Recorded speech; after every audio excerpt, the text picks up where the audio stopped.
Ugh, allergies suck. This podcast contains adult language.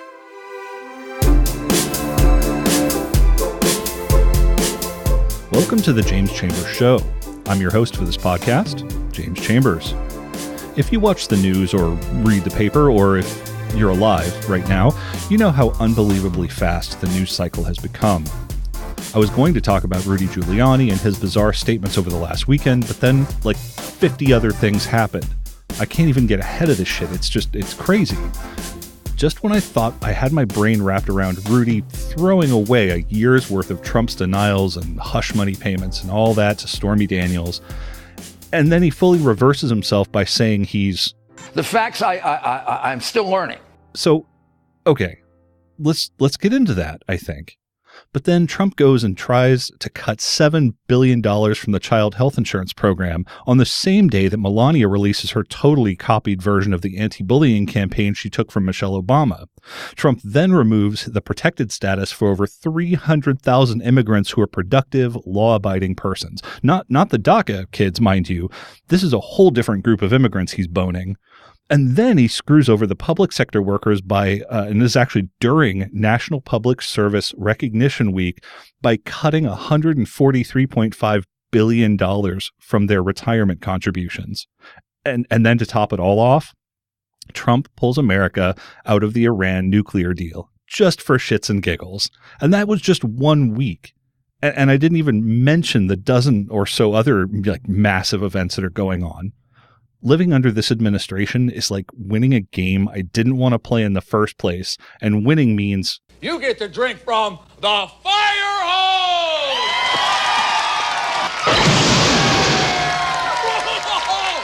So I'm going to take a breath, and here's what we're going to do for this episode.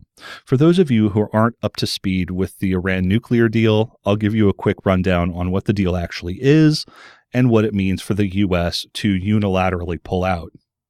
God, I bet Ivana wished Trump had done that more often. Oh, snap! I'm also going to get back to a story I had intended to talk with you about at least a month ago.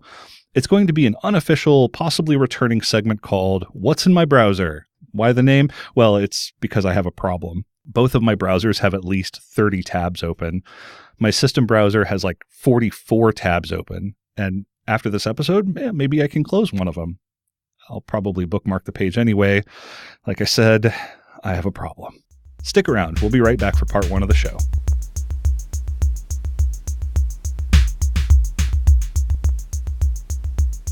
One of our nation's current big bugaboos on the international stage is Iran. The government of Iran has long been a state sponsor of terrorist groups and insurgents all over the Middle East and farther. Up until 2015, Iran was on track to have a shiny new nuclear device.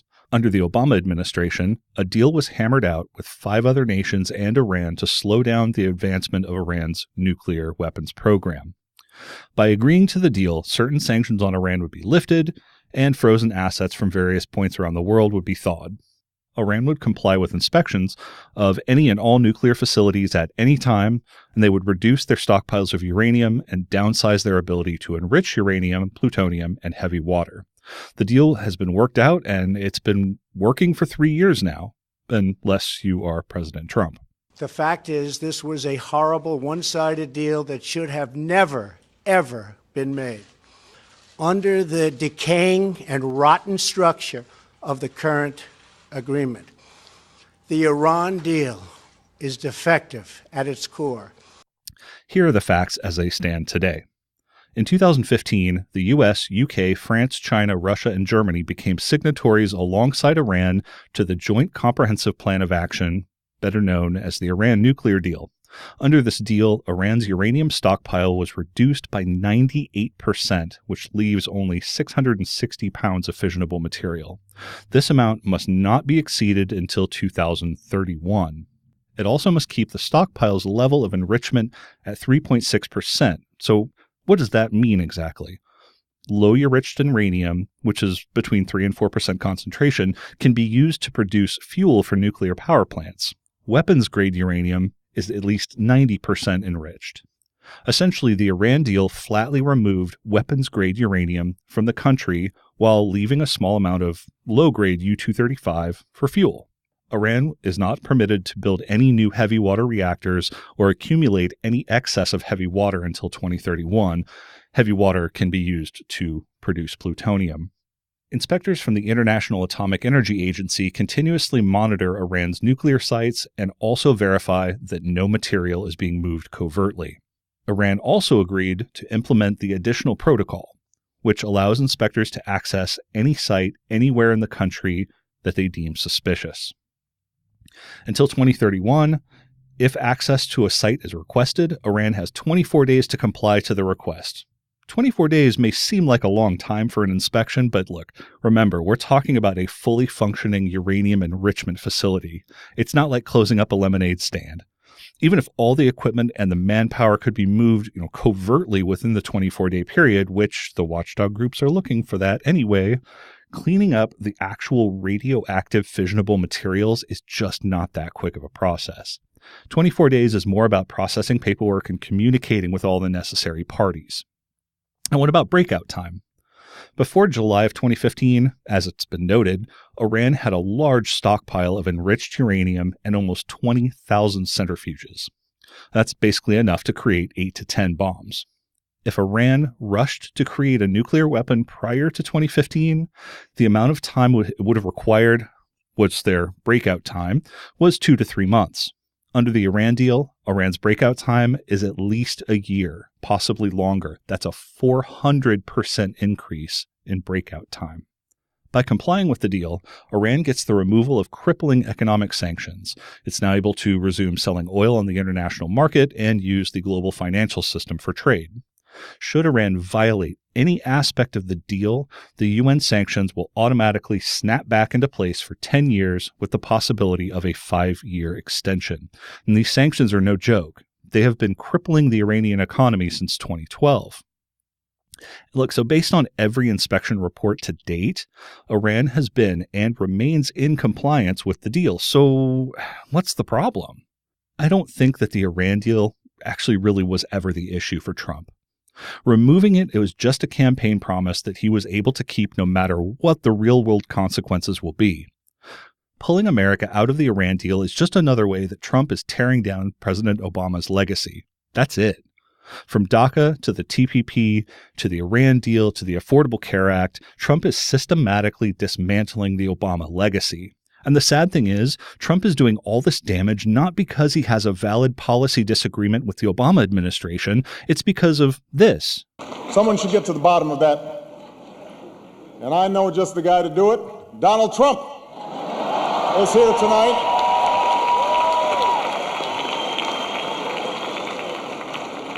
Now, I know that he's taken some flack lately, but no one is happier, no one is prouder to put this birth certificate matter to rest than the Donald. And that's because he can finally get back to focusing on the issues that matter. Like, did we fake the moon landing? What really happened in Roswell? And where are Biggie and Tupac? All kidding aside, obviously we all know about your credentials and breadth of experience. For example, no, seriously, just recently in an episode of Celebrity Apprentice at the steakhouse, the men's cooking team did not impress the judges from Omaha Steaks. And there was a lot of blame to go around, but you, Mr. Trump, recognized that the real problem was a lack of leadership. And so ultimately you didn't blame Little John or Meatloaf. You fired Gary Busey. And these are the kind of decisions that would keep me up at night. Well handled, sir. Well handled. Obama joked about Trump's racist birtherism claims, his lack of experience, and his ostentatious, and some would say hideous, architectural style, and predictably, the Donald took it personally. Now Donald Trump is the President of the United States. Thanks, Obama.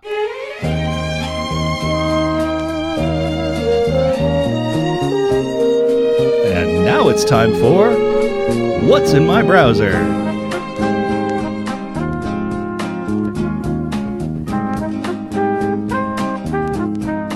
A while ago, I ran across an article that I found jarring, to say the least.